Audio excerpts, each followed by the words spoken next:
Hello and welcome to the video toolkit dedicated to making the diagnosis in long QT syndrome. My name is Dr. Zachary Laxman. Patients will arrive in the Adhered Heart Rhythm Clinic with multiple referral indications. Some patients will have symptoms or possibly have had ventricular arrhythmias documented, and a clinician may suspect they have long QT syndrome. Other patients will be identified by asymptomatic QT prolongation. Finally, family members of probands may be sent for evaluation. The goal of today's video is to develop a comprehensive and standardized protocol for the assessment of patients referred for possible diagnosis of long QT syndrome. The start of the assessment includes a careful clinical history, identifying the symptom status. Specifically, we should look for symptoms of presyncope, syncope, seizures, which may in fact be episodes of cardiac syncope, or whether or not the patient has suffered a cardiac arrest. It is important to determine whether the syncope sounds most consistent with vasovagal syncope or is indeed most consistent with a sudden drop attack or Stokes-Adams syncope. We should look for syncope triggers, which are of course important in long QT syndrome, whether they be physical or emotional, or sudden noises. A detailed medication history should be taken and recorded, specifically looking for medications that can prolong the QT interval. A family history and pedigree should be documented, detailing a family history of syncope, epilepsy, sudden cardiac death, and the specific details surrounding an event of sudden cardiac death. For example, was it a drowning death? Was it a motor vehicle accident that could have been associated with a sudden loss of consciousness? Or was it a crib death? Electrocardiographic testing is imperative in all patients and includes a baseline ECG documenting a heart rate, corrected QT interval, and the T-wave morphology. There will be another video toolkit assigned to interpreting the ECG and measuring the QT interval in patients with long QT syndrome.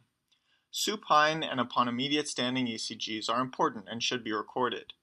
All patients that are capable should undergo a treadmill ECG test. Typically, this is a Bruce protocol, and heart rates, QT intervals, and corrected QT intervals should be recorded at baseline, at peak exercise, and at each minute into recovery. The Schwartz score is principal in diagnosing long QT syndrome and has a series of important features. There are multiple electrocardiographic findings that can give you points towards a diagnosis. These are principally the QT measurement, but also include the corrected QT interval at the 4th minute of recovery into exercise, and of course documented ventricular arrhythmias that would be consistent with long QT syndrome. The clinical history is also important, whether they've had syncope with a precipitant of stress, and of course the family history is important. Of note, the Schwartz score does not include any points for genetic testing. Most recently, there's been a consensus statement on the diagnosis of long QT syndrome. Long QT syndrome can be diagnosed in the presence of a long QT syndrome risk score greater than or equal to 3.5 in the absence of a secondary cause for QT prolongation. It can also be diagnosed in the presence of an unequivocally pathogenic mutation. Long QT syndrome can be diagnosed in the presence of a very long corrected QT interval greater than 500 milliseconds if available on repeated 12-lead ECG measures, of course in the absence of a secondary cause for QT prolongation.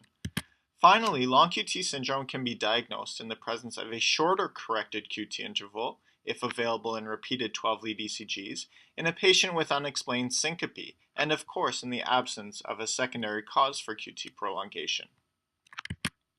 Finally, there are additional tools available to help diagnose long QT syndrome that are not included in this consensus statement.